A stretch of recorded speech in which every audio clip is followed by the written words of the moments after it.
Hello guys, this is your friend Naruto Audio Fanfics and we are back with a new fanfic.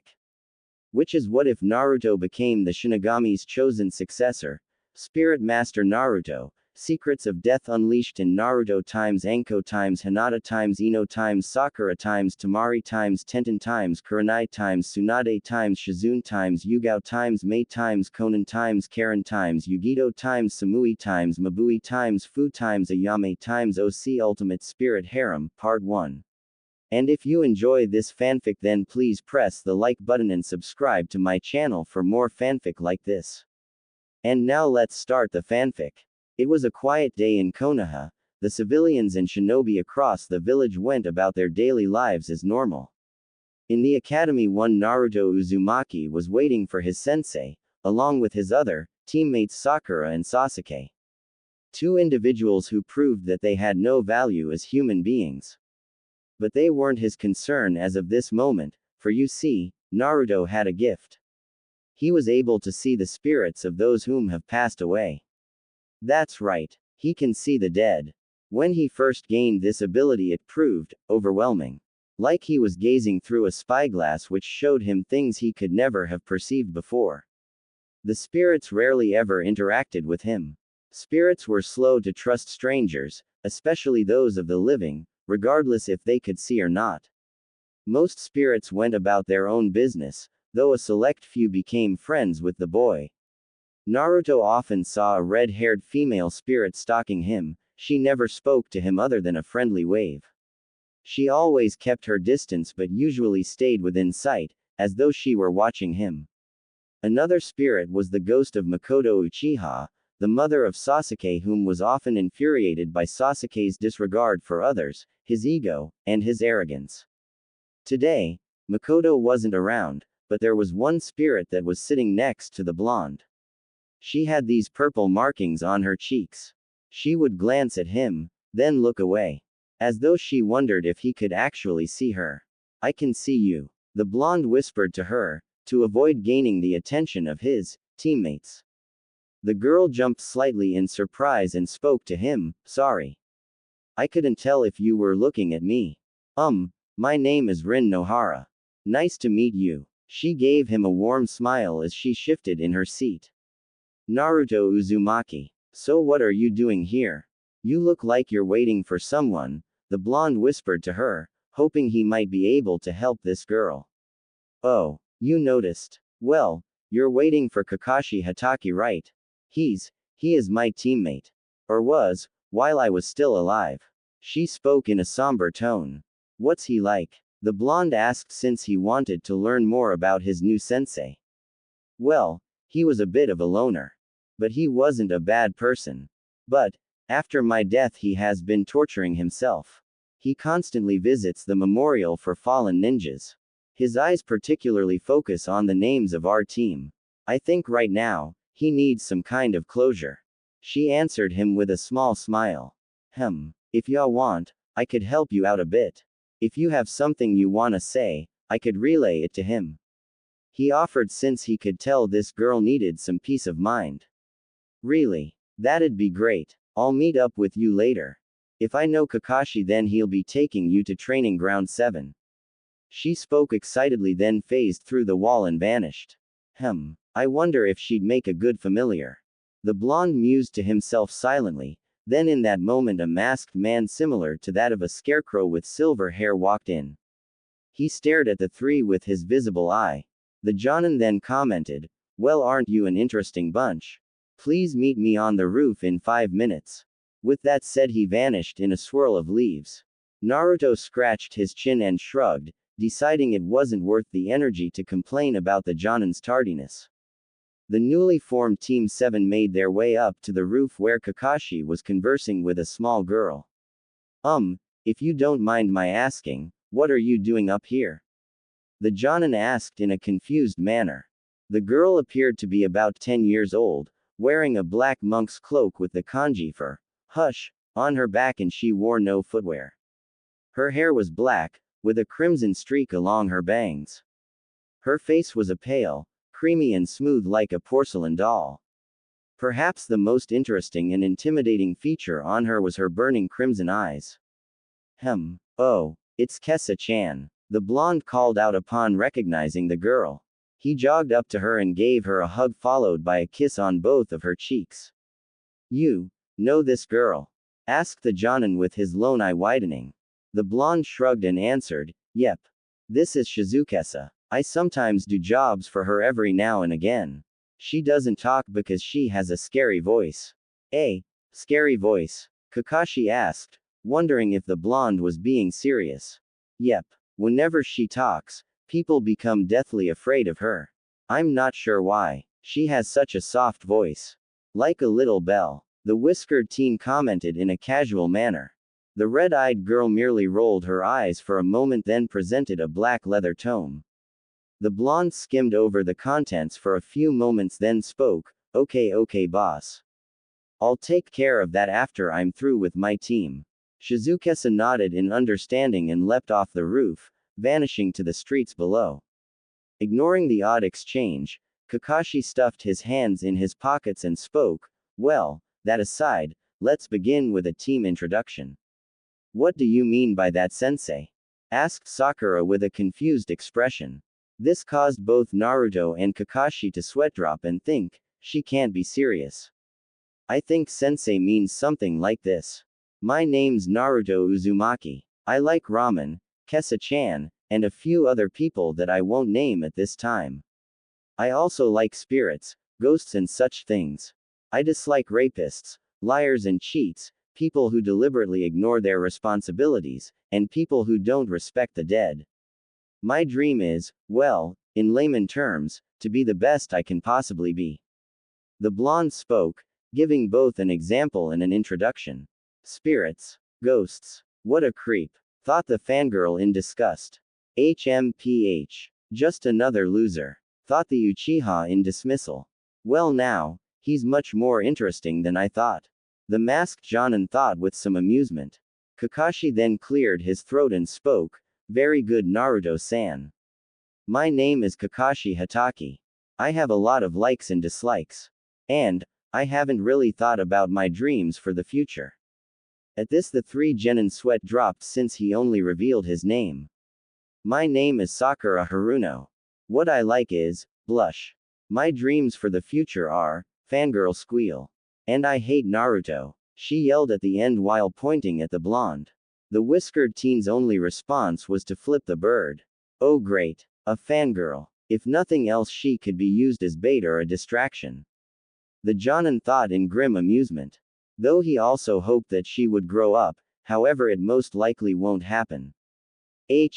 My name is Sasuke Uchiha, remember the name. My only like is power. I dislike too many things to list off. And what I have isn't a dream, for I plan to make it a reality. There's a certain someone, that I'm going to kill. The Uchiha spoke out, which was followed by an ominous gust of wind. As I thought, the Jonin mused while his visible eye narrowed. Sasuke-kun is Su-hoot. The pinkett thought with hearts in her eyes. Oi, shouldn't you be more focused on rebuilding your clan or something? The blonde casually asked while cleaning out one of his ears with his pinky finger. What's it to you, Dobi? It's not any of your business what I do. The Uchiha snapped angrily. Well, you too. I was just asking a simple question. What's the point in hunting down the guy you wanna kill, if there's nothing left to go back to? You're dedicating yourself to a path of violence. Why not simply accept there was nothing you could have done, and focus on trying to actually build something for yourself? Naruto asked in a sage-like manner. Well, I'll be damned. Out of all of them, Naruto seems to be the most mature of the bunch. Guess I shouldn't be surprised since he's that woman's child. Realistic yet, something more. The Jonin thought with an eye smile. Screw you, Dobi. I lost everything. What right do you have to decide what I do with my life? The self-proclaimed elite roared while grabbing the collar of the blonde's jumpsuit. You lost everything that mattered. I'll give you that, but at least you had something to lose. I never did. I wasn't deciding anything for you. Merely giving some food for thought. And Sasuke, would you kindly release me? I'm not into the rough stuff with guys. The blonde teased at the end with a shark-like grin. A tick mark pulsed on the Uchiha's forehead as he shoved the Jinchuriki away. It's been fun. But there's something I need to take care of. Do whatever the hell you want with your life, Sasuke. I couldn't care less if you get your own ass killed. No skin off my back. The blonde spoke in an amused tone as he walked off. One sec, Naruto-san. I forgot to mention something. Tomorrow, we will be meeting at Training Ground 7 for your Genin test. Spoke the Jonin with an eye smile. Naruto snapped his fingers and commented, I should have guessed the academy was too easy. Guess, this test is meant to see if we can make the cut as real genin. Very good. Now then, meet me tomorrow morning at 10 o'clock sharp. Oh, and don't eat breakfast or you might puke. See ya. With that said, the Jonin vanished in a swirl of leaves. Naruto smirked since this Jonin seemed to be somewhat reasonable. He sighed and made his way towards his appointment with Kesa-chan, but first he'd need to get some things. Later, Hiyashi Hyuga sighed as he sat and listened to the incessant and unintelligible arguments of the Hyuga elders. His daughter Hanabi sitting close by, her face a blank expression as she tuned out the noise from the elders. The clan head himself finally began to bang a gavel and call for order in this meeting. At last he had succeeded in getting their attention and spoke, Elders, I know you are angry at last night's incident, but we must. He was cut off by one of the elders who shouted, Incident. Incident. Someone left threatening messages for us in our rooms. Before Hiyashi could retort, a pair of side branch members enter, ushering in one Naruto Uzumaki, who was wearing a black trench coat with orange lapels, a black t-shirt with the kanji for spirit on the front with a bandolier of throwing knives. On his back was an intimidating scythe that was longer than himself, and it has a long curved blade, looking like it grew out of the skull at the top end of the handle. A miniature skeleton adorns the scythe, which consists of the skull and a rib cage wrapped in thorny vine. The spine of the skeleton turns into the scythe's long handle, which ends in a lower backbone. Think the Undertaker's scythe from Black Butler. Howdy there. The blonde greeted in a rather jovial tone of voice. What is he doing here, Hiyashi? Asked an elder with a furrowed eyebrow. Recently I was contacted by a interested party who promised an expert in dealing with these recent incidents. Hiyashi explained, though in truth he wasn't aware the expert was Naruto. The blonde grinned, then pulled out a small notebook from his trench coat's pocket and began to read the contents as he spoke. Let's see here, your side branch members have, for the past week, been making repeated complaints of strange noises. Whispers in the night, scratching sounds, footsteps in the halls, but when they check with their Byakugan no one is there. About 3 days ago there was an incident, where Hinata Hyuga quote, inexplicably imploded into a violent fit of rage. And most recently, last night in fact, death threats were written in the bed chambers of the Hyuga elders. Written in blood. The blonde listed off the happenings of the compound with a knowing smile. Yes. That's correct. I trust you have an idea as to what's happening? Asked Hiyashi with a raised eyebrow. I am absolutely certain you have a spirit here. And it's pretty angry. And now it's demanding to be heard. I suggest you start listening before it becomes truly violent. The blonde explained while he began to sharpen one of his throwing knives. A ghost? You honestly expect us to believe that drivel? One of the elders asked in an incredulous tone. I don't expect you to believe anything. Though let me make mention that there are jutsu and techniques that screw with the boundaries of life and death. You have the Reaper Death Seal, which actually summons the Shinigami. Then there's the Edo Tensei, which brings out zombie shinobi. I don't think the presence of spirits is that much of a stretch. The blonde quipped in a matter-of-fact tone. Indeed. Until evidence proves otherwise, I shall believe these incidents to be the work of a spirit. Hiyashi spoke since he found the blonde to be surprisingly logical in his approach. The blonde nodded in thanks, then spoke. I shall now take my leave and question Hinata about her outburst from before. She might provide a clue, some important detail she might not have thought of. The clan head nodded and spoke. Of course. She is with her team at this time, which is led by Kurenai Yuhi. Understood. And I must also request Hanabi-san accompany me for now. The blonde requested in a respectful tone. At this the clan head narrowed his eyes and asked in an even tone, "Why would you ask that? Out of all the people in this compound, your whole clan even, Hinata-san seems to have reacted the most to the spirit's influence. If my current theory is right, then it has a powerful connection to Hinata-san, and perhaps even Hanabi-san." The blonde explained in a direct and simple tone. The clan head nodded in understanding. If this spirit also had a connection to Hanabi, then it might draw it out. Very well then. But you are responsible for her as of this moment. Appreciate the cooperation. I'll take good care of her. Oh, and before I forget, when the job is done, my manager will collect the payment. The blonde spoke while extending a hand to Hanabi. With a small nod she took his hand and followed him out of the compound. The walk was relatively silent as they sought out Hinata and her team, though the brown-haired girl looked up inquisitively at the blonde. His hand felt warm and she felt like she didn't want to let go. Naruto-san, if I may ask, why did you become a ghost hunter? Who said I was a ghost hunter? I don't recall specifically answering to that job title. He replied in a cryptic manner. She narrowed her eyes slightly at his avoiding the question, but then she decided to try something more direct. Why do you do what it is you do involving spirits and ghosts? Ah, that's a better question. About 2 years ago, a certain person offered me a deal. In exchange for my loyalty and serving under her, she permitted me to, and I quote, live however I pleased. Most of the time my jobs work around dealing with the spirits that linger here. Still, it's not a bad job. My boss and manager are both super nice.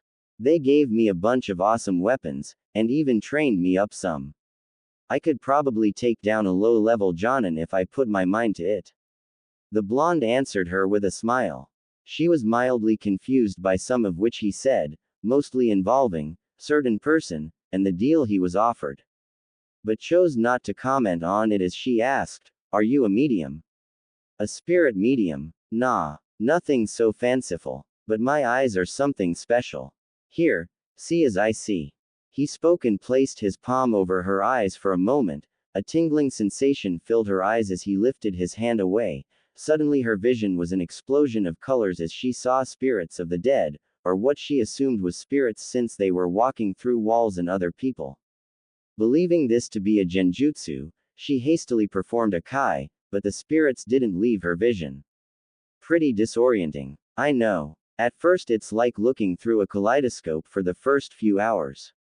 But then your mind begins to process it and your vision shall become normal again, aside from being able to see ghosts. Now that that's done, he spoke then snapped his fingers, causing another tingling in the Hyuga's eyes as the phantoms vanished from her vision. How did you do that? She asked since her mind was reeling in shock by what she had just witnessed. Surprised. Well, I just let you see the world as I see it for a few moments. If you want a more permanent set, you might wanna talk to my boss. Assuming you ever meet her. She's pretty private. The blonde answered with a small smile, leaving his charge dumbstruck as she followed him. Suddenly a loud yell of Yahoo! Followed by the barking of a puppy came from close by, signaling the presence of a certain dog boy. With a smirk, Naruto took his charge to the origin of the noise and found Kurenai and her team sitting under the shade of a tree and getting to know each other. Howdy there Nai-chan. The blonde loudly greeted as he approached with Hanabi. The genjutsu mistress blushed a bit then spoke in a light scolding tone, Naruto. I'm on duty. It's either Kurenai-san, or sensei. Oops. My bad Nai-chan. He replied in an apologetic manner, while still speaking to her with such familiarity which made the red-eyed woman shake her head with a sigh.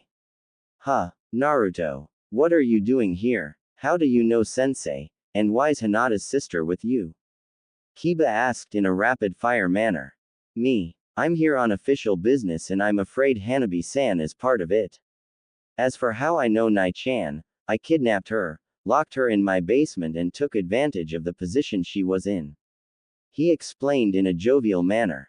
At his explanation, Hanani had a question mark over her head, Hinata was blushing neon red, Kiba's jaw dropped as he nearly emptied his bladder, Shino's glasses fell askew, and Kurenai looked like a horrified look on her face. Don't tell them weird things like that, she screamed as she attempted to throttle the blonde. In response, the whiskered teen could only laugh and reply, not if they're true.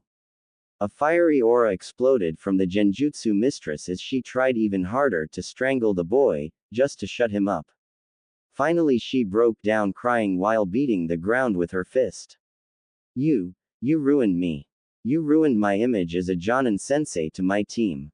She cried as she grabbed a fistful of grass. I hate you. Go die already. She whined brokenly as anime tears fell down her face. Love you too, Nai-chan. I know you enjoyed it as much as I did. He spoke with a broad smile. Kurenai said nothing as she collapsed to the ground, her soul seemingly leaking from her body. At this point, Kiba passed out with a nosebleed, with Akamaru trying to revive him. All my teasing aside, Hinata-san, mind if I ask you some questions about your outburst some time ago? The blonde asked with a charming smile. The Hyuga heiress nodded in agreement, her eyes kept glancing towards her sensei. Sensing her thoughts, and noticing where she kept looking, Naruto spoke, relax. Nothing inappropriate happened between me and Nai-chan. Anyway, how did you feel prior to your fit of anger? Hinata sighed in relief as her younger sister stood next to her. The heiress poked over fingers together and spoke, well, before I was angry, I felt warm. Like I could soar above the clouds. And I couldn't help but feel like there was a hand on my shoulder, a comforting hand only a parent could use. Then when the elders talked badly about the side branch, I just snapped. The Jinchuriki nodded and wrote something in his notebook, then spoke, thanks very much for your time. That's all I need to know. Wait, that's it? Asked Hanabi in a confused tone. Pretty much. Don't worry about your spirit. She won't harm you too. Keep an eye or an ear out for any signs of unusual activity, then give me a call. He spoke, then offered them a business card. Thanks. I'll take Hanabi home. Naruto-kun, you changed a lot since, well, before. Hinata noted with a small blush. Is that so surprising? You wouldn't happen to want a piece of me, would you? He asked teasingly, making Hinata blush and squirm a bit under his teasing. Relax before you pop a blood vessel. Anyways, thanks for accompanying me, Hanabi-chan. I'll be seeing you two around. With that said, he vanished in a pillar of black smoke, leaving two blushing sisters behind. The next day. Man, this Hyuga job is pretty easy and straightforward. Naruto complained as he walked towards Training Ground 7. Holding his hand was none other than his manager Shizukesa, her cold unblinking eyes staring ahead. Kesa-chan, you didn't have to come with me. He commented since his manager was a bit of a workaholic. Shut up, was all she said. For many, her voice sounded soft as a bell, gentle like a dove, but it had a chill to it like that of a stiff breeze in the winter. Naruto was one of the few people that could listen to the girl's voice and not be terrified for life. Whatever you say, Kesa-chan. He spoke with a small smile. At last they arrived at the designated Training Ground 7, where Sasuke, Sakura, and Kakashi were all waiting. The former two looked absolutely furious at the blonde, while Kakashi himself glanced towards Naruto's direction with a narrowed eye. You're really late. You kept me waiting for an hour. The masked Jonin spoke in an even tone. Would you have arrived on time if I did? The blonde asked casually. A sweat drop formed on the Jonin as he realized the blonde's point. All right, I'll make you a deal. If I come on time, then I expect you to do the same. Deal? The Jonin offered with an eye smile. And every time you're late, you'll teach us all a jutsu. All in the name of fairness. The blonde countered in a business-like manner, earning nods of approval from his teammates, which somewhat appeased them. Naruto may hate them, but he wasn't gonna go out of his way to make them miserable, unless they provoked him, which he was sure they would. Done. We have an accord then. Excellent. Now why's that girl with you? Asked the scarecrow with a raised eyebrow. Don't worry about it. Kessa-chan is just here to watch. Naruto answered while patting his manager on the head. The red-eyed girl nodded at his statement and pulled him down by the collar to kiss him on the cheek. With that done, she sat on top of one of the 3 posts, the center one to be exact. What the hell was that kiss about? She your girlfriend or something? That's plain creepy. She's like 6 years old. Sakura yelled out while pointing an accusatory finger at the blonde. You sure she's that old? He quipped with a large smile stretched across his whiskered cheeks. The other members of Team 7 now looking at the girl like she was some kind of alien lifeform. Right. Anyway, your test is relatively straightforward. Your goal is to take these bells from me. The Jonin explained as he held up 2 silver bells. 2 bells. So only 2 of us passes? Naruto asked in a suspicious tone, already perceiving that some kind of trick was involved. That's correct. You have 2 hours to take these bells from me. Kessa-san, would you mind holding onto this clock for me? The Jonin asked while presenting a clock. Shizukesa merely nodded and accepted the clock, placing it on her lap. Oh, and one more thing. You are free to use any means of retrieving these bells from me, such as jutsu or weapons. The Jonin added since he didn't want to leave the genin without a fighting chance. But sensei, you could get hurt if we do that. Sakura commented ignorantly since she was a fangirl with little understanding of shinobi beyond her textbooks. Kakashi-san is a jonin. I think he can take as good as he gives. Naruto commented while sharpening a throwing knife. Well, I'm glad at least one of you hasn't yet underestimated me. Your time starts now. The jonin spoke while starting the clock, prompting the 3 genin to run and hide amongst the trees and bushes. It didn't take long for Kakashi to figure out Sakura and Sasuke's hiding places. Naruto, however, was proving more difficult to locate. Not being able to locate the boy visually, he decided to try using a bit of chakra sensing. Yo! Greeted a voice behind him revealing Naruto himself. Hello to you as well. Boot, shouldn't you be hiding or planning some kind of ambush or sneak attack? Kakashi inquired since he hadn't expected the blonde to so brazenly confront him in the open like this. True. But who said I was here? I'm a shadow clone. The now revealed clone answered with a shrug of his shoulders. Oh, pretty clever. Using a clone to distract me.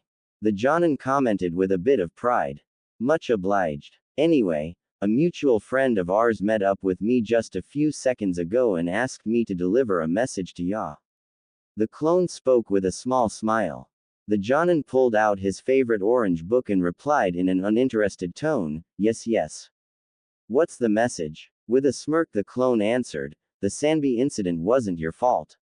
As soon as those words left the clone's mouth, Kakashi froze up, his heart nearly imploded and he felt like he had a foot in the grave. What very little of his face that was able to be seen turned a ghostly white as he shook. His book falling from his hands and onto the ground. What did you just say? Kakashi asked with his mind doing backflips and somersaults inside his skull. His brain unable to process what just happened. Then as quick as a flash a second clone snatched the 2 bells off of him and tossed them to the first clone that neatly caught them between his fingers. Yeah, I know. Bit unsportsmanlike to take advantage of the situation. But in all fairness you did say, use any means necessary. Still, I'll be a good sport and hand one back. The clone spoke while tossing one of the bells to the jonin who caught it and clipped it back onto his person. Well now, I won't begrudge you for that. Excellent use of strategy in unbalancing your opponent. But you're only a clone. One good punch and poof. The second bell is mine again. The jonin spoke while regaining his composure, all the more impressed at the blonde's use of strategy and psychological tactics. True. Though for the record, that message was legit. And you can't steal back the bell if I do this. The clone spoke while the second clone dispelled. He pressed his fingers to his lips and let out a sharp whistle. As if in cue, loud and ferocious barking sounds came as a pack of black dogs with burning red eyes lunged forward, wisps of black smoke following them from where their tails are supposed to be. The clone of Naruto tossed the bell in the air, which was quickly snatched up in the mouth of one of the black dogs. Then they began running in circles until a large pillar of black smoke formed into a vortex. Now Kakashi couldn't tell which dog had the bell. Then the vortex dispersed and the black dogs ran off in all directions. With a smirk, the shadow clone dispersed, leaving a wide-eyed Jonin. I know I said, anything goes. But that's just not fair. Kakashi muttered while slumping his shoulders at the fact that a genin fresh from the academy had managed to get one over on him. He sighed as he decided to focus his attention on the other two genin and maybe devise a strategy for the Jinchuriki in the meantime. With Sakura. Okay. I'll give Naruto some credit and say the way he handled Sensei was awesome. But I bet Sasuke-kun can do even better. Now where is Sasuke-kun anyway? The Pink Cat asked herself as she ran through the woods, in search of the Uchiha. If you're looking for Sasuke, he should be west of here. Spoke a voice above her. When she looked, she saw it was Naruto himself cleaning the dirt under his fingernails with one of his throwing knives. What the? How did you find me so quickly? The fangirl asked in apparent surprise. Wasn't hard. Not many girls with powerful vocal cords and pink hair here in Konoha. Anyway, I decided to be the bigger man and offer up some help. A certain friend of mine told me something good about this bell test. If you promise to cooperate with me, then I'll tell you. He spoke while his gaze glanced towards Rin Nohara, who was giving a friendly wave in thanks for delivering her message. HMPH. If you really want to help me, then you should give me that bell you have. Spoke Sakura in a demanding tone as she held out her hand. And what would that solve? I give it to you, you might either lose it to Kakashi, or give it to Sasuke and he'll lose it anyway. The bells aren't even the point of the test. Naruto replied casually with a knowing smile. What is that supposed to mean? She asked with a frown. You're supposed to be the top kunoichi. You figure it out. Anyway, I can tell you're not going to be cooperative. Don't say I didn't try and give a helping hand. Oh, and watch out for Genjutsu. The blonde yelled out as he vanished into the treetops. The pink-haired girl raised an eyebrow at that. Then moments later a shriek was heard that made numerous birds fly out of their hiding places. Now standing over a fainted Sakura was Kakashi. The masked Jonin sighed and mumbled, she was given a warning and still fell for it. Gotta give Naruto props, that's for sure. Now what about Sasuke? With Sasuke, the Uchiha was running as he sought out the Jonin sensei, in order to stay as a genin and test his strength as well. A branch snapped, causing Sasuke to stop and turn in the direction of the noise. Preparing to throw a kunai if it was Kakashi. Key part of stealth. Misdirection. Spoke Naruto from behind as he held one of his throwing knives to Sasuke's throat. A bead of sweat rolled down the Uchiha's forehead as he couldn't believe that the dobi snuck up on him. The Jinchuriki withdrew the knife and replaced it into his bandolier and spoke with a small smile. Let's get this straight, Sasuke. I'm not doing this to be your friend or anything. In fact, I couldn't care less if you died. But I'm not here to have a measuring contest with you. I'll be blunt, you agree to cooperate with me for a spell, and I'll tell you how to pass this test. I already know how. I just have to get the other bell, or better yet take the one you have. Sasuke spoke as he got into his clan's taijutsu stance. The blonde sighed as he kicked some dirt in the Uchiha's face, making him sputter and cough. Then Naruto swept the Uchiha's leg from under him with a kick and planted him on the ground. One of his knives pressed against Sasuke's throat. That's not gonna work, Sasuke. And I can already tell you're still trying to overcompensate. You do know there's pills for your problem below the belt, right? Anyway, you can't take the bell from me, or Kakashi for that matter. And I'm offering you a bit of help. You wanna achieve your goals through your own power. I can understand and respect that. I'm the kind of guy that likes to do things myself. But I'm not foolish enough to turn away help when I need it. So, final offer. Your cooperation for information on how to pass this backwards test, MK. Naruto spoke in an almost too smooth fashion, as though he had already anticipated what Sasuke would do.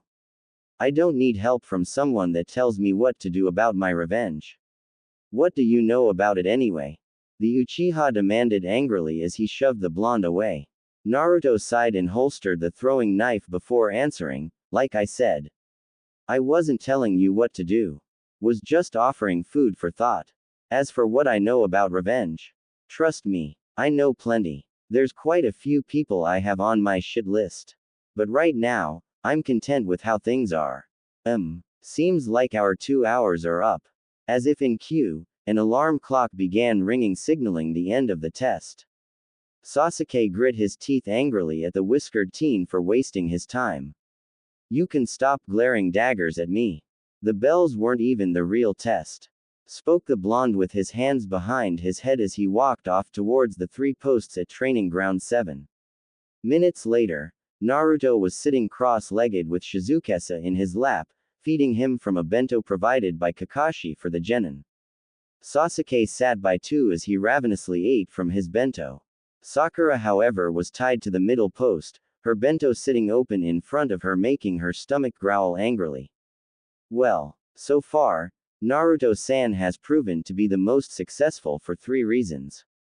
Firstly, he showed an excellent sense of strategy. Secondly, he managed to snatch a bell from me. And finally, he understood the real purpose behind this whole test. Kakashi spoke while crossing his arms, giving a nod of approval to the blonde. What do you mean, sensei? Weren't the bells part of the test? Asked Sakura with a perplexed expression. Not in the way you're thinking.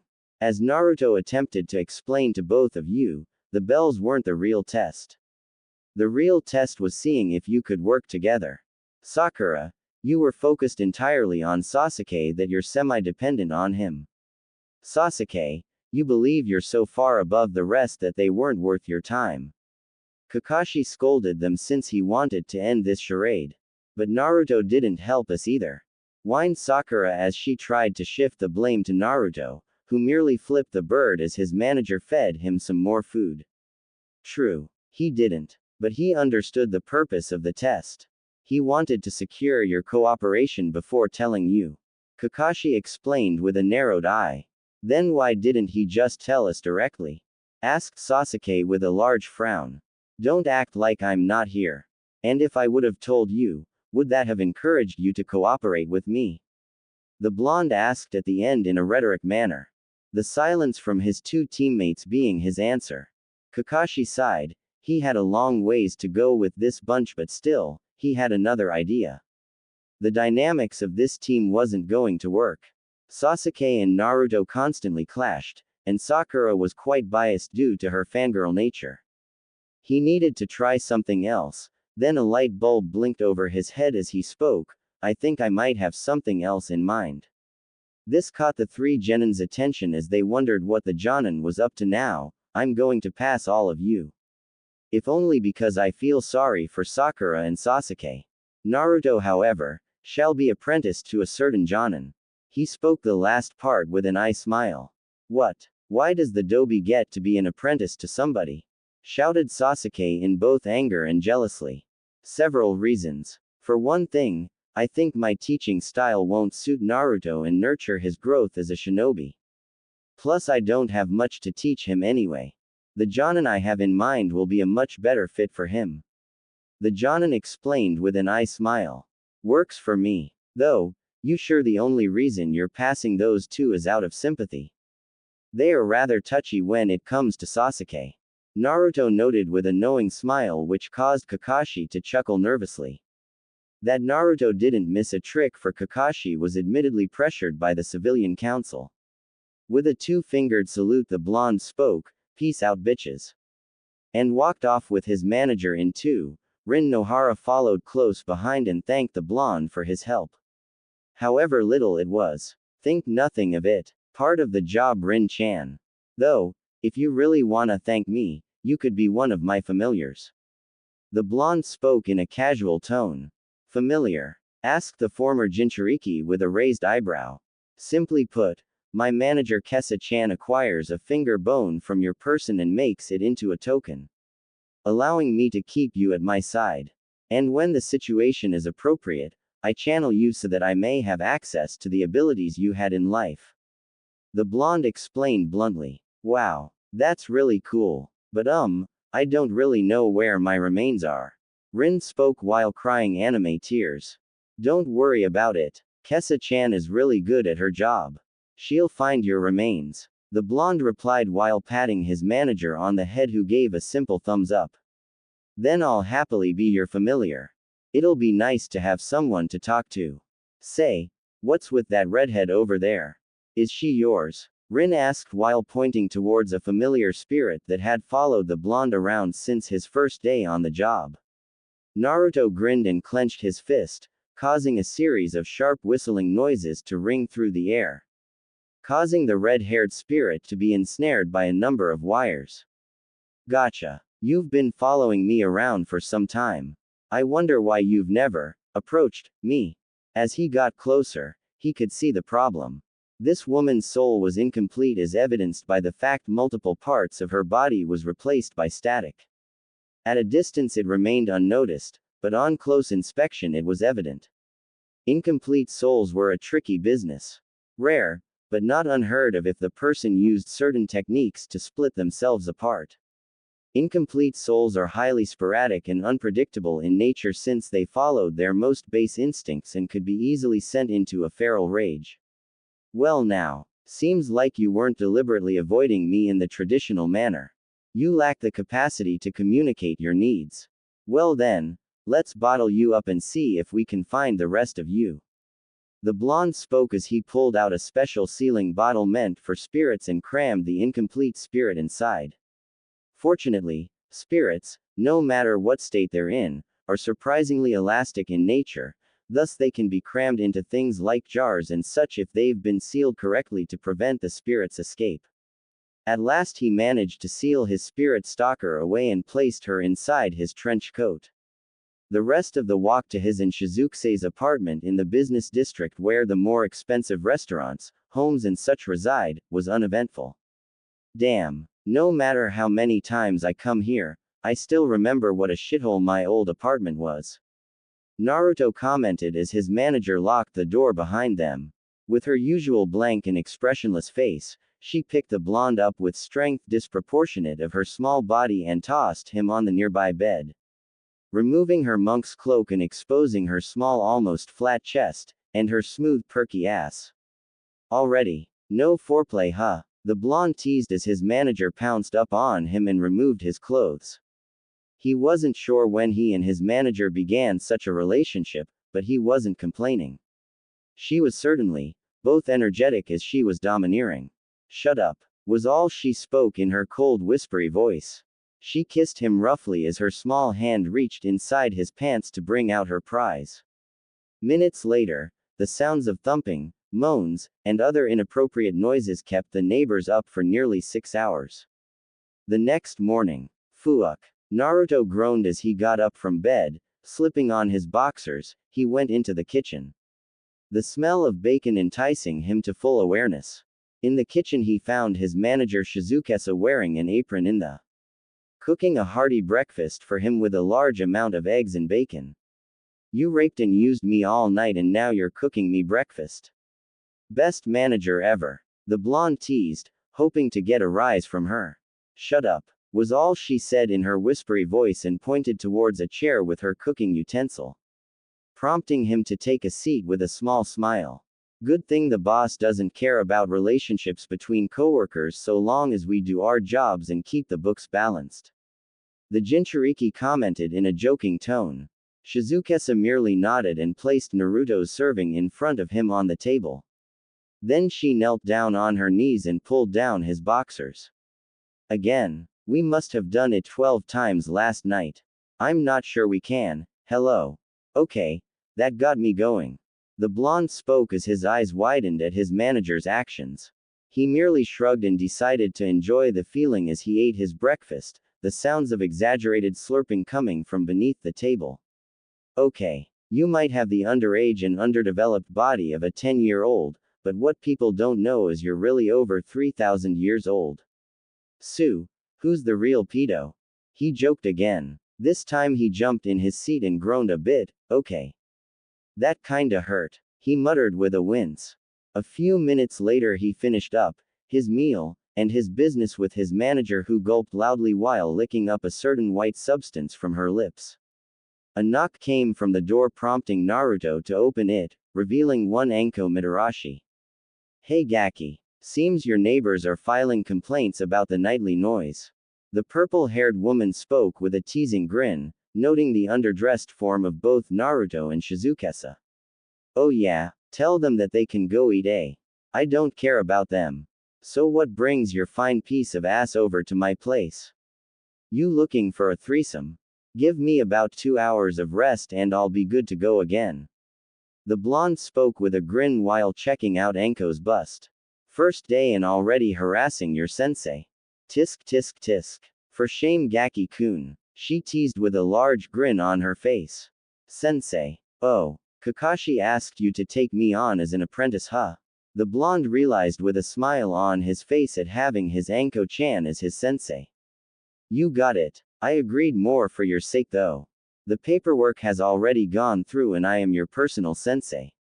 And for the sake of our jobs, let's try and keep things professional while on the clock. She spoke while pressing her bust against his chest. Hey, I can be professional. No worries about that. Still, if nothing else, having you for my sensei will be a hell of a lot more fun. He replied while grabbing one of Anko's soft mounds of flesh in his hand. There's just one itsy bitsy problem. Technically, you're still a registered member of Team 7 until a suitable replacement is found. Sorry Naruto-kun. Policies about incomplete teams and all that. She spoke in a sheepish manner while rubbing the back of her head. No worries. If nothing else, I can occasionally torment them for my academy days. He spoke in an uncaring tone since he realized the possibility of this happening. True. Well, get dressed already Gaki-kun. We gotta meet them at the Hokage Tower for missions. She spoke in a dismissing tone since she knew it would be those boring-ass D ranks. Why they don't use those for academy students she'll never know. Right. Kessa-chan. I'll be heading out. Notify me if there's any developments on the Hyuga case. MK. Don't forget about Rin-chan's finger bone token either. He called out to his manager, who gave a small nod of her head and handed over his clothes and equipment to him. Then planted a kiss on his cheek, her face remaining blank as ever, but her unblinking eyes told a different story. In one surprisingly fast motion, the blonde suited up and followed his new sensei towards what would be the more tedious and boring part of his shinobi career. It was late at night in Konoha. Naruto sat by himself in his shithole of an apartment. Tears leaking down his face as he absently slurped up his ramen. The salty noodles left a bland taste in his mouth as he swallowed hard. Then he slammed his chopsticks down on the tala and slapped the cup ramen away, making the contents splat against the wall. He was tired. He had no real friends. No real family. Life was cold and gray without them. Naruto was in a deep depression due to his loneliness. He felt like the only way to put an end to it was to hang himself and be done with it. No more loneliness, no more whispers behind his back, no more people belittling him for his shortcomings. He grabbed a number of extension cords from his closet and tied them into a noose to fit around his neck. Sweat dripped down his forehead as he considered backing out. Should he? He didn't have much incentive to. Maybe I can give you a reason to live, spoke a female voice behind him as though she had read his thoughts. Turning slowly, he saw an elegant-looking woman holding a glass of wine in her hand, one leg crossed over the other. She wore a white Miko outfit with 2 tantos at her sides with the kanji for heaven on one and hell on the other. Her hair shined like silver with gold dust shimmering along as well. She had 2 different colored eyes, one a pale blue like rainwater, the other a blazing orange color like fire. Her lips were painted black and 2 fangs jutted out from her upper lip. On her head was the tattooed kanji of 4. And finally in front of her was a pair of Geta sandals, resting on the floor. Good evening Naruto Uzumaki. I am 4. She. Like the number. Ergo the kanji on my forehead. The female spoke with a charming smile and a sultry laugh. No offense, lady, but if you're calling yourself a number, shouldn't it be, Yan? 'Cause it sounds like you're addressing yourself as death. The blonde asked while scratching his head. For those who don't know. The words, for, and, death, share the same word, she. Which is why the number 4 is labeled as a number of bad luck in Japan. Maybe it's intentional. From the looks of things I'd say you're going to do something rash. Tisk tisk tisk. Poor boy. So alone. No friends or family. No real goal in mind. No sense of purpose. How sad. She spoke with a knowing smile. What the hell do you know anyway, lady? This isn't your business. And how the hell did you get into my apartment? He yelled angrily since this woman was really annoying him with her haughty tone. I know plenty. And I came down the chimney. Ho, ho, ho. She laughed slowly as though exaggerating the laughter. Kinda early for that kind of joke. The blonde retorted with a twitching eyebrow. Four merely sipped her wine and spoke in a more serious manner, indeed. But all joking aside, I wish to offer you a proposal. You work for me, faithfully and loyally, and I promise you may live however you please. What kind of a deal is that? He yelled since this woman was highly suspicious. A very good one if you realize its value. Under my care and guidance, you won't want for anything. Foo foo foo. Poor miserable boy, so full of anger, wrath, and despair. You don't even know what to do with yourself. Instead of whining about it like a melodramatic bitch in a soap opera, why don't you actually try and change it? That's all I'm offering. She spoke with a piercing gaze, as though she were looking deep inside his very soul. For a few moments Naruto was stunned into silence. Something about her words clicked in his brain. He never needed to kill himself, it was just a fruitless and reckless decision that he made without thought. Without regarding that there might be something better. He cursed himself for acting without thought and promised that he wouldn't do something so foolish ever again. If this woman was truly promising him something better, then what did he have to lose? Okay. You've got a deal. The blonde spoke, accepting his fate and resolving to live his life to the fullest under this woman's employment. Excellent. Now allow me to reintroduce myself. When you said that, it sounded like I was addressing myself as death, she, instead of for Yan, you weren't entirely wrong. It's a bit of a joke, really, I amuse myself with. I am the Shinigami. I refer to myself as for she. The now revealed Shinigami known as For spoke with a smile. Hang on, if you're really the Shinigami, why'd you stop me from killing myself? Doesn't that defeat your whole purpose? The blonde asked with a confused expression. True. But there are special exceptions which can or need to be made. You are something extraordinary. Now then, your job is relatively simple. You must perform whatever jobs I or my bookkeeper assigns to you. Simple as that, she explained while snapping her fingers, which summoned a small girl in a black monk's cloak scribbling something into a black leather tome. This is Shizukesa, or Kesa-chan for short.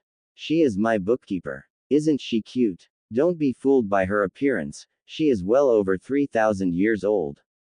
She'll be taking very good care of you from now on. For elaborated while sipping at her wine. The red-eyed bookkeeper looked up from her work for a moment and gestured to the apartment with her pen and spoke in a whispery voice, shit. Got it, one Kesa-san. The blonde spoke with a large sweat drop since this apartment was indeed a shithole. Wait, you weren't scared by her voice? Everyone that hears her voice becomes terrified by her.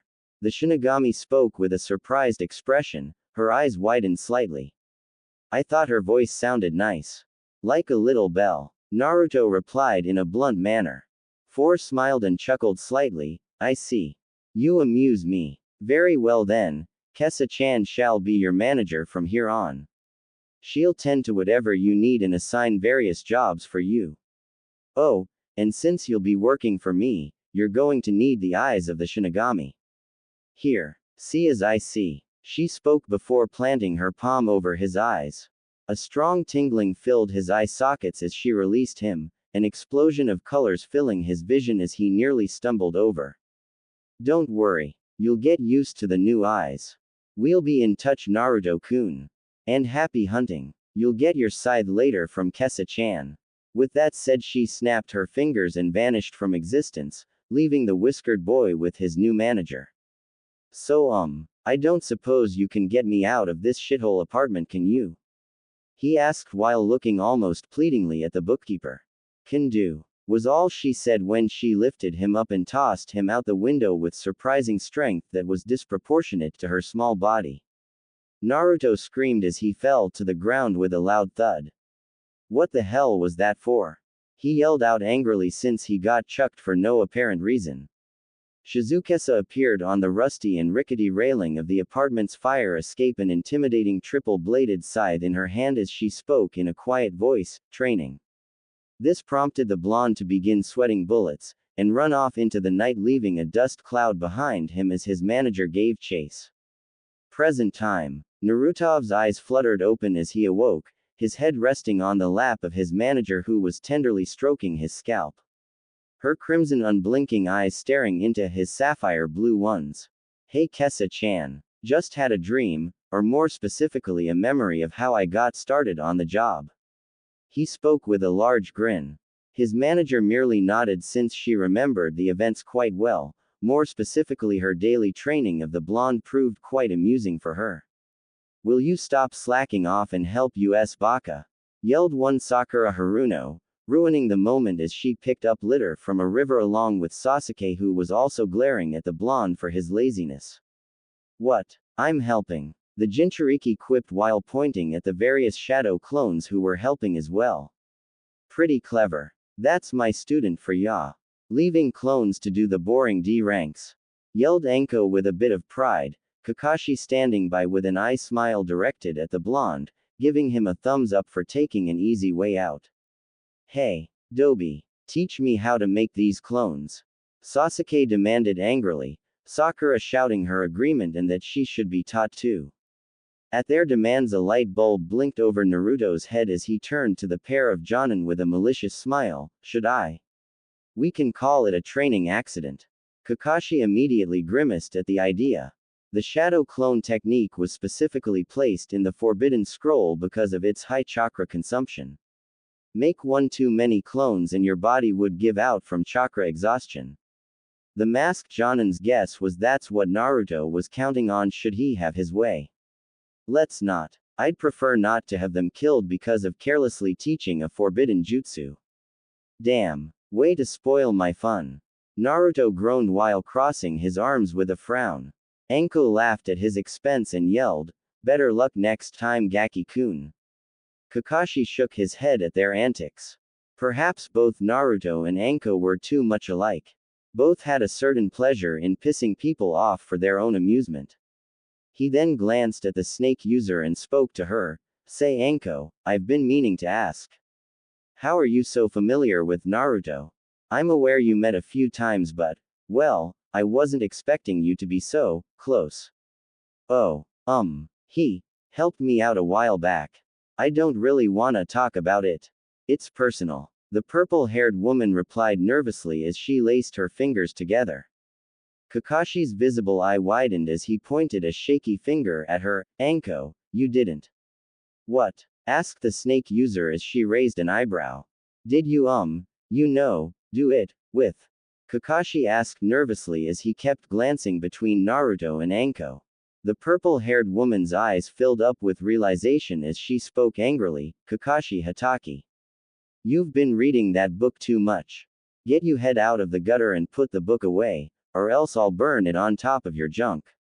Got it? She threatened with a twitching eyebrow, forcing her fellow Jonin to put away his book for fear of his manhood. What's the matter, Kakashi? Jealous? Me and hubby Haim haven't done the nasty stuff her. But her ass is mine. Naruto spoke, inserting himself into the conversation while groping his female sensei's ass under her miniskirt. She blushed a bit then spoke in a teasing tone, careful Naruto-kun. Those goods are expensive. Wouldn't want to soil them just yet, would we? No, we wouldn't. But doesn't mean I can't occasionally inspect them. He replied while giving her ass cheek a squeeze. Will you cut that out? That's dirty, yelled Sakura angrily at the lewd display. Naruto merely gave her a charming smile and quipped, "Why? You angry you aren't getting any? You're kinda cute I guess with the pink hair and all.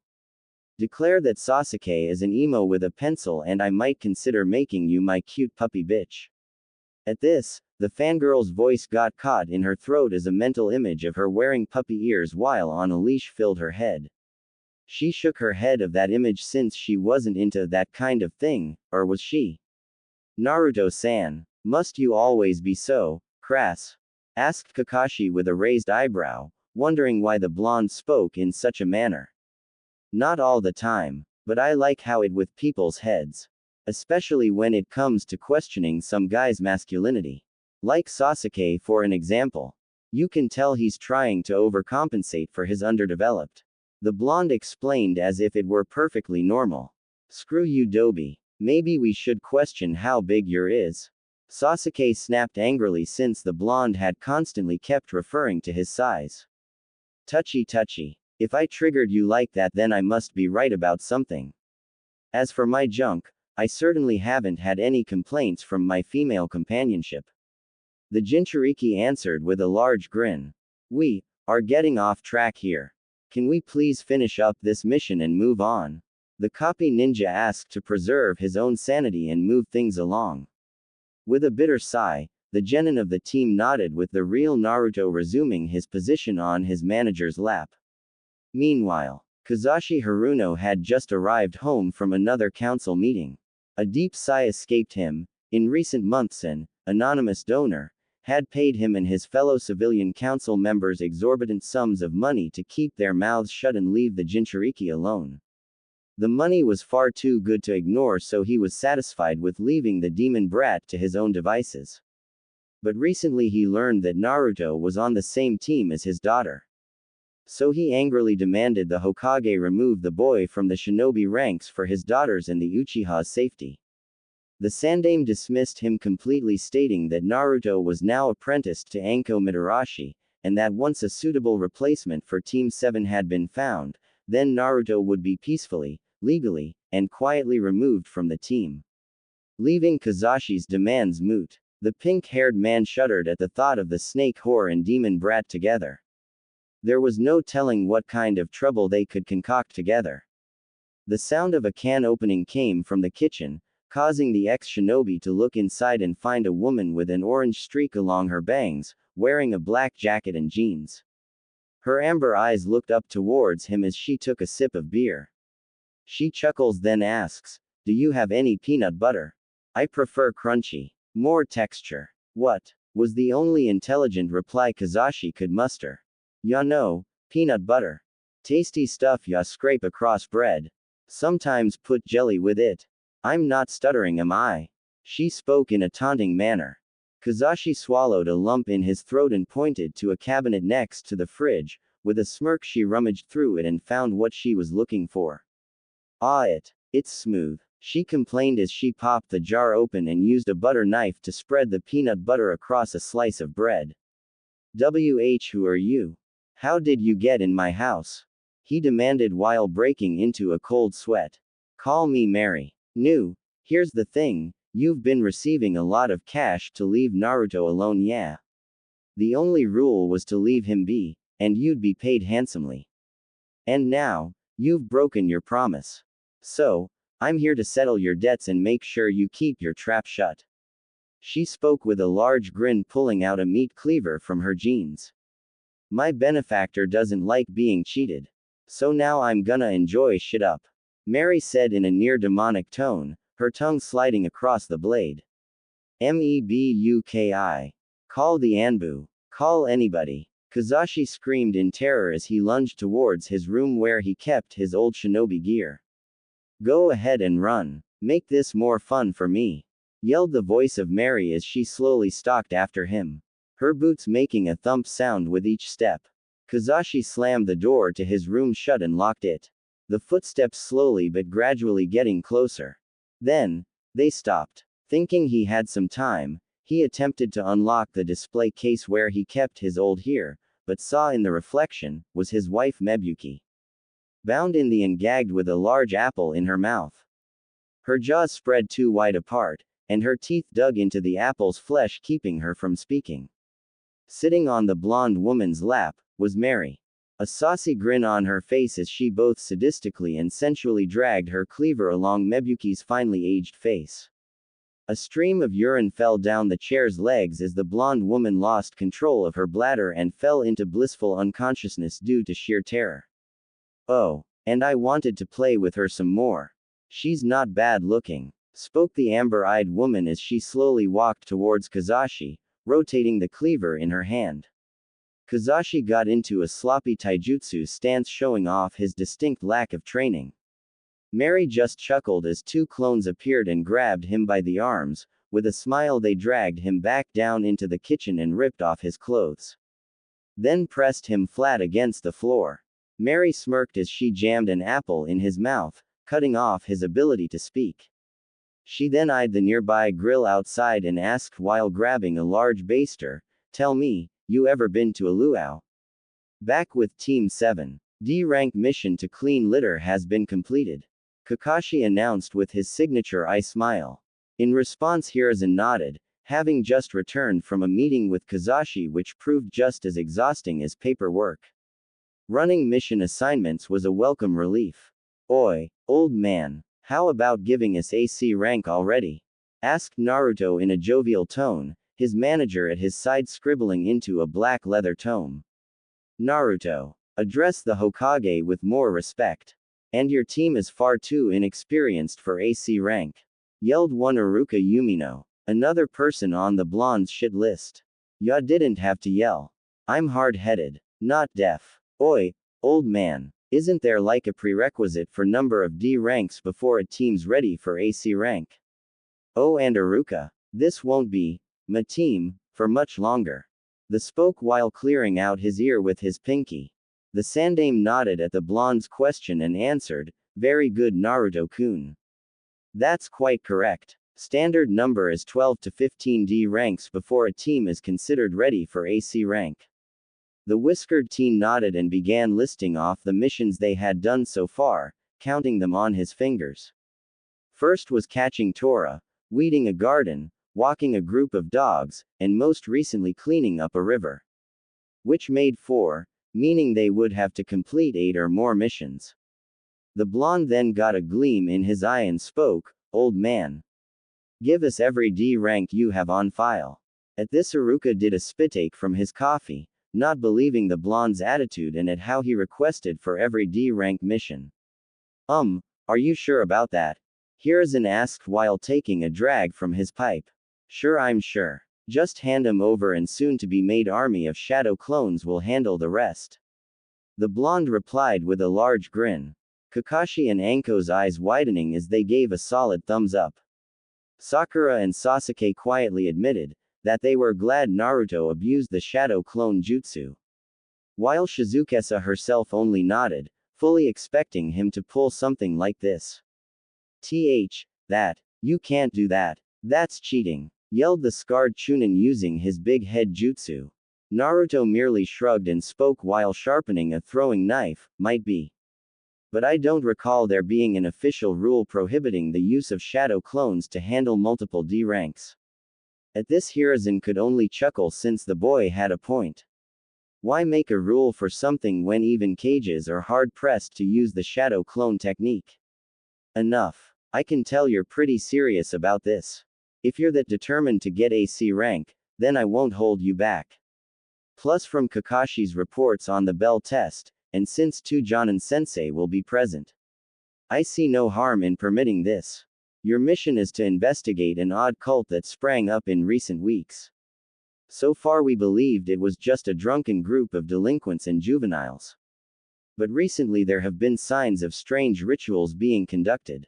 Animal sacrifices and whatnot. We are concerned that this might escalate into something worse if these claims are legitimate." The Hokage explained in a grave tone. Kakashi and Anko both held impassive faces. They had seen many unusual things, and if this cult proved dangerous, then things would definitely go downhill. Sasuke merely huffed but was grateful the Dobi was successful in getting a better mission, Sakura, however, looked quite spooked. Naruto himself scratched his cheek and asked, "Who was the whistleblower?" Normally, for security reasons, I wouldn't be able to answer that. But the informant has already given the alias, for she. The Sandame answered while looking at the mission's file. Death. Informant calls himself Death. She. Asked Iruka with a nervous expression. No. Like the number. 4. Yawn. Replied Hiruzen with a wave of his hand, making the Chunin sweat drop at why someone went by the alias of an unlucky number. Suddenly an Anbu both Naruto and Anko identified as Yugao, aka Neko, appeared and whispered something in the Hokage's ear. A grim expression crossed his face as he spoke. You may begin your investigation immediately. Something just came up that requires my attention. With a nod, the two Jonin ushered the genin out, Shizukesa following close behind. When they were gone, the Hokage immediately followed after his Anbu. Minutes later. So Kazashi Haruno is dead? Asked Hiruzen as he entered the Haruno household with Neko. That's correct. We found Mebuki Haruno upstairs. Alive, but unconscious. We have already taken her to the hospital for treatment, but she's catatonic right now. We won't be getting any information from her till she recovers. Neko reported while guiding the aged Hokage through the crime scene. I see. So, where's the body? Asked Hiruzen since he hadn't seen any signs of blood or a body as of yet. About that, I hoped you had a light lunch. Or better yet, none at all. She spoke nervously while lifting up the lid of a grill. Smoke and steam coming out, along with the stench of burnt meat. Oh my god. The Sandame yelped out in disgust at the sight of Kazashi, who was clearly roasted alive, like a stuffed pig, as evidenced by the shriveled apple in his mouth. The charred and dark brown flesh making a horrendous stench which forced the Hokage to slam the lid shut and upchuck his lunch onto the floor. That was my reaction to Hokage-sama. In the Anbu I have seen and done all kinds of nasty stuff. But this, I think that whoever did this really had it out for Kazashi. Neko spoke while adjusting her mask a bit. Hiruzen rubbed the vomit from his chin, acknowledging Neko's opinion. It is true that nobody really liked Kazashi, not even his own wife. But whoever did this, they must have held some kind of a personal grudge. Find out who did this. Find them, he ordered with a small snarl. While he wasn't saddened by Kazashi's death, the last thing he wanted was a psychopath roaming Konoha, especially with that bothersome cult hanging around. Back with Team 7. Still no word from the Hyugas. Naruto asked his manager as he held her hand. The small girl merely shook her head as a response. The blonde grumbled quietly to himself. The spirit in question was becoming increasingly aggressive in its approach at the Hyuga compound, then it just dropped off the radar. Spirit hauntings don't just stop out of the blue. It must be waiting for something. What about Rin-chan's remains? He asked again, hoping to get the finger bone charm so he might have a familiar. The girl glanced up at him and replied, making progress. Being sure to keep her voice low enough the others wouldn't hear her. But still a shudder ran up Sasuke's spine, making him feel cold for no real reason despite Konoha's warm climate. All right team, so listen up. This cult has been quite secretive in its nature and practices. We don't have a whole lot of information on them. So we should be careful. I think it best that one of us infiltrates their numbers and figure out what they're doing in there. Spoke Kakashi as he began to formulate a plan in case things went sour. That might not be necessary, Kakashi-san. I know someone that could help us out. She's not a kunoichi per se, but she has special talents. The blonde offered in an attempt to make their job easier, to which both Jonin nodded in agreement if it could help. Great. Hey Kessa-chan. You have that little compact mirror with you? The blonde asked, prompting his manager to pull out a small mirror from her monk's cloak. With a grateful nod, he accepted it and opened it up with a click, followed by the brief chanting of Bloody Mary. You can't be serious, Dobie. How's an old ghost story going to? Sasuke spoke at finally being able to get one over on the whiskered teen but was cut off by a female voice speaking behind him. Who's an old ghost story? Asked Bloody Mary herself with a grin. She approached the blonde and ruffled his hair a bit before planting a kiss on his cheek. If it isn't my favorite brat. What you need from Auntie Miriam? She asked with a large grin. Holy shit. Is that the real Bloody Mary? Yelped Sakura while pointing at the amber-eyed woman. Mary chortled a bit as she faced towards the pinkett. Yeah, I am the real thing. Little bimbos huddle around telling ghost stories about me and giggle away as they think it's cute to say my name 3 times in the mirror. They find it less funny when I feed them their own entrails. She spoke with a laugh. Kakashi's headband fell off slightly, partially revealing his Sharingan eye. Sakura and Sasuke both jaw dropped while Anko Wolf whistled. Now Mary. I'm sure they'd be fascinated by your war stories. But back on topic if you please. The blonde spoke, getting Mary's attention. Sure, whatever you say. What ya need? She asked while fingering the meat cleaver holstered at her hip. I need you to infiltrate that old shrine there and figure out what the cult members are doing. Think you can swing that? The blonde asked with a charming smile. For you, sweetheart, I'd butcher a whole herd of long pig, and serve them up as lasagna for the people on your shit list. She spoke with a sadistic smile, planting another smooch on his cheek. Well, that was a little dark. But I'll take that as a yes. Oh, and refrain from killing anyone, less you need to. The blonde commented as the amber-eyed specter walked off. I don't make promises I can't keep. She replied while vanishing into thin air. Though on the ground there was a small puddle which rippled slightly. What's long pig? Asked Sakura while scratching at her forehead. Probably better if you don't know. Naruto commented in a dismissive manner, making the two Jonin nod in agreement, which made question marks pop over the heads of both the fangirl and Uchiha. Inside the old shrine, Mary moved from every reflective surface in the shrine. Fortunately, these idiots liked looking at themselves, as evidenced by all the mirrors around. She noted that there were dozens of Hanya masks hanging from the walls. This place was probably the old Uzumaki shrine, which contained the mask of the Shinigami. If she alerted 4 about this, she could be egregiously rewarded. There weren't many cult members inside. She couldn't see their faces because of the hoods on their robes, no matter what angle of mirror she tried, and stepping out of the mirror realm would blow her cover. She sighed and watched them as they dumped buckets of blood into a large basin that was dug into the ground. One of them was busy tossing aside floorboards they had pulled up in order to make said basin. Should we wait for the others? The night is when the ritual shall be at its strongest. Spoke one of the cloaked figures. No, we cannot afford to wait. The blood will be spoilt by the time our fellow members arrive. This soil is teeming hatred. Old hatred. There is much anger and hate within these walls. We have only one chance at this. We cannot waste this opportunity. Spoke another in a tone of urgency. The others nodded in agreement with him.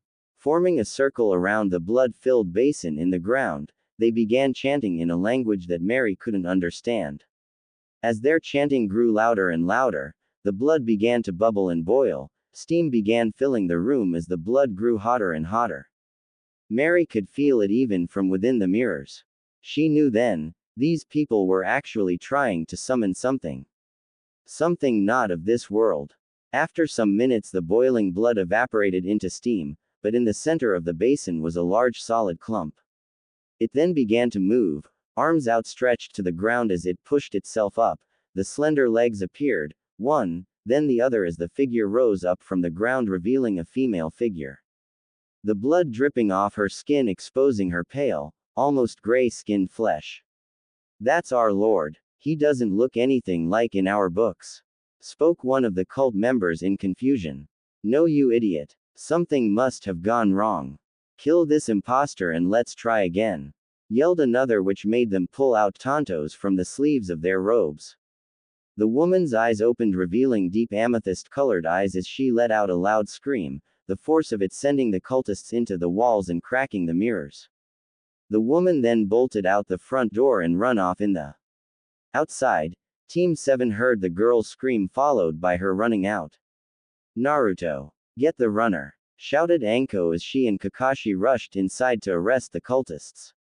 Without hesitation he dashed off towards the female who was running for her life, then she was flying. She was now flying through the air. The blonde heard rumors that the Tsuchikage of Iwa had a technique that allowed him the ability of flight as well. Shaking his head, he knew he'd have to ground her before she got too high. Focusing his chakra into his legs he lunged forward and pounced on the woman before she could take off above the tree line. They rolled along the ground for a few moments until the Jinchuriki was on top of her. The girl struggled in his grip, frantically kicking and flailing beneath him, screaming in terror. Finally she used up her stamina and looked into his eyes. For a moment the blonde felt a mental probe poke at his mind. He had been trained by Shizukesa to resist such things, but the probe was giving off vibes. Emotional ones. Anger, fear, and so on. His mental defenses caught the girl's probe in a vice-like grip. But then something unexpected happened. A second one slipped by and began running through his memories, his childhood ones for a start.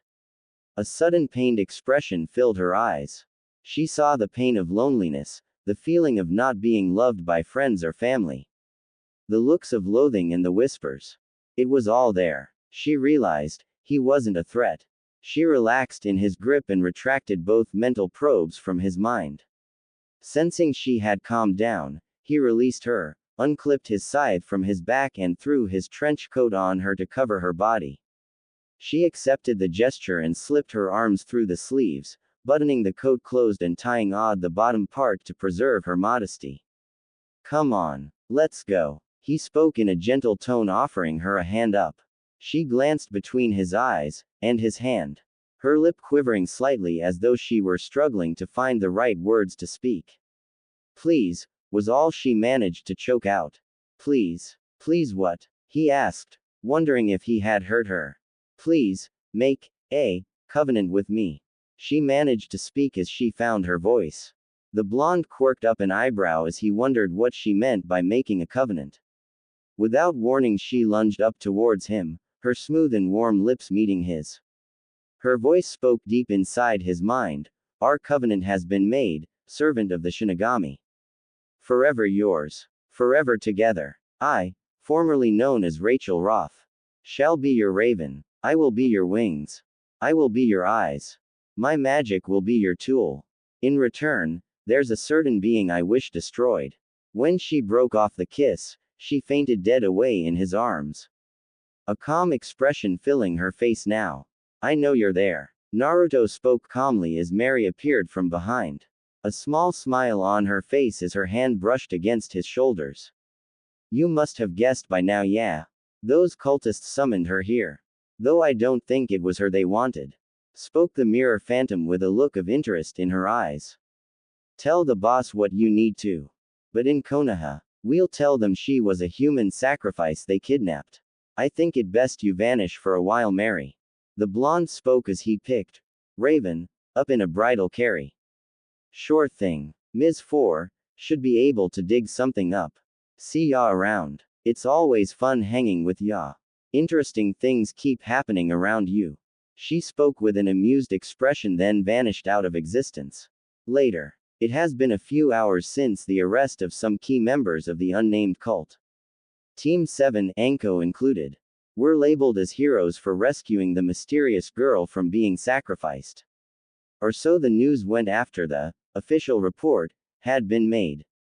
Can you tell me your name? Where are you from? Where's your family? What's your date of birth? Uruka asked in a rapid-fire manner, as though he were trying to interrogate the poor girl. Uruka. For Kami's sake, man. Let the girl breathe. She's just had a traumatic experience. The Hokage angrily scolded, not liking the Chunin's attitude in the slightest. But Hokage-sama, we need her to answer our questions before we. The scarred Chunin tried to explain himself but was cut off by the Sandame.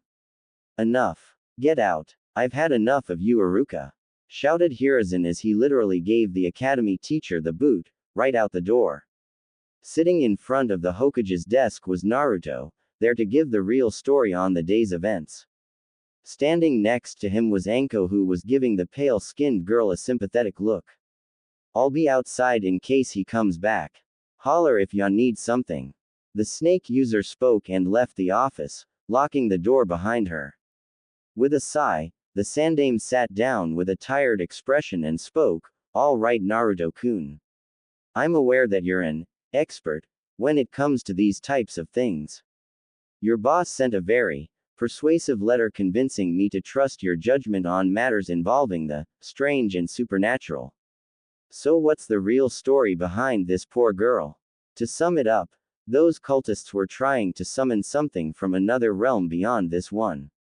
Instead, this girl is summoned.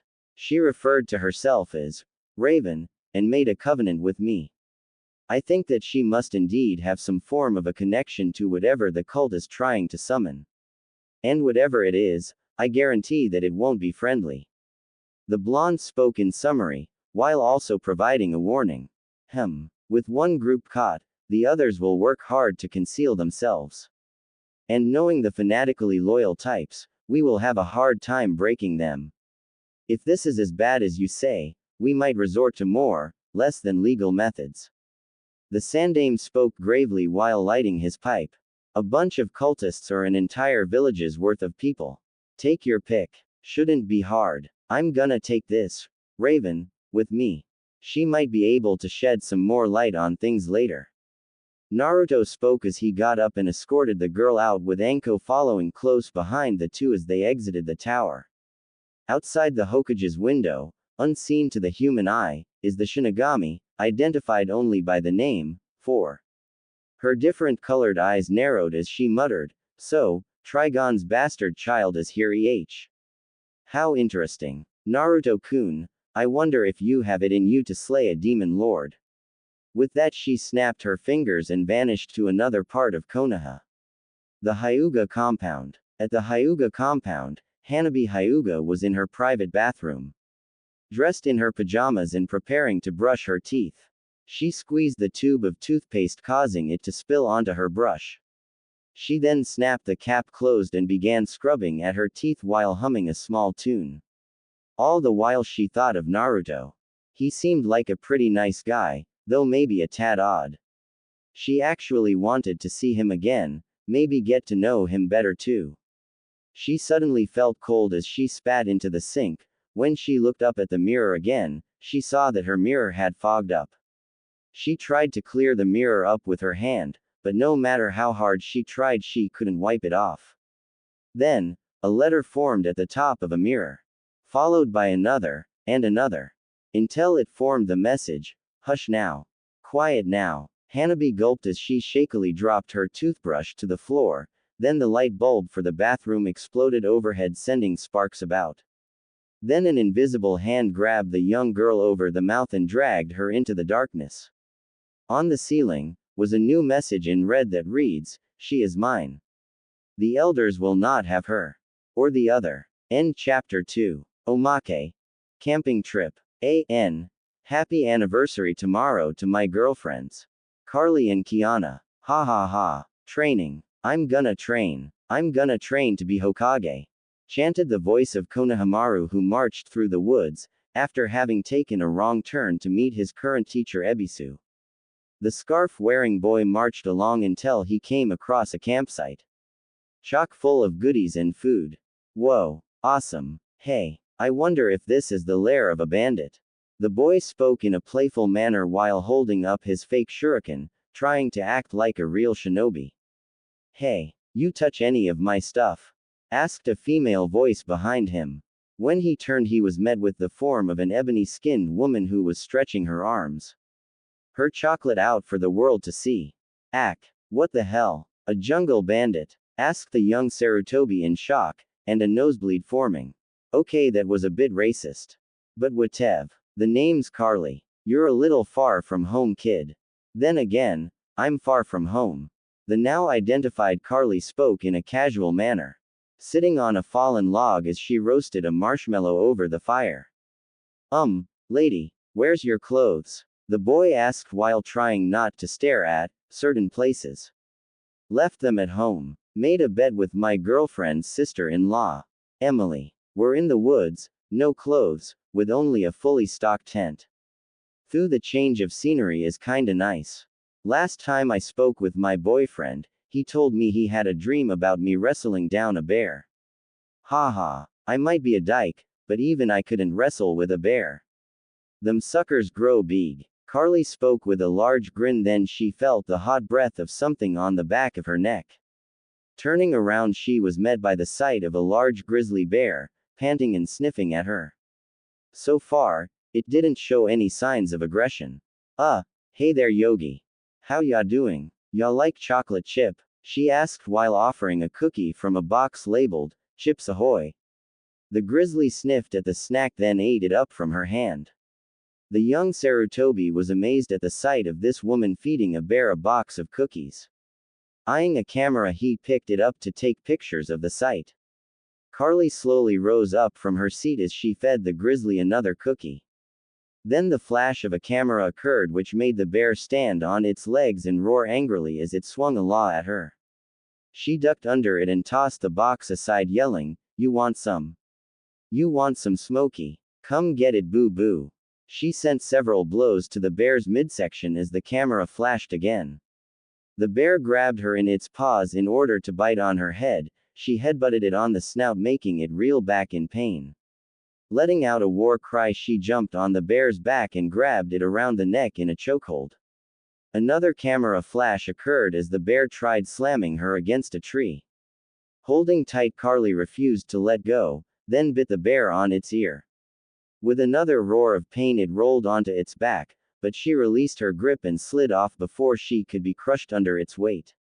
Having enough, the bear ran off, whimpering and lowing into the woods. "That's right. Keep running, Yogi. I'm gonna make a rug out of you if ya." Carly yelled after it while chucking a rock. Panting tiredly, she wiped the sweat from her brow and spoke to the scarf-wearing boy, "I hope you got some good shots, kid. My girlfriend Kiana is not gonna believe this one." Elsewhere in Germany, one Kiana tapped her pen against her desk, then sneezed. She sniffled for a moment, then spoke to herself, "Bums or Hanta-kun must be talking about me.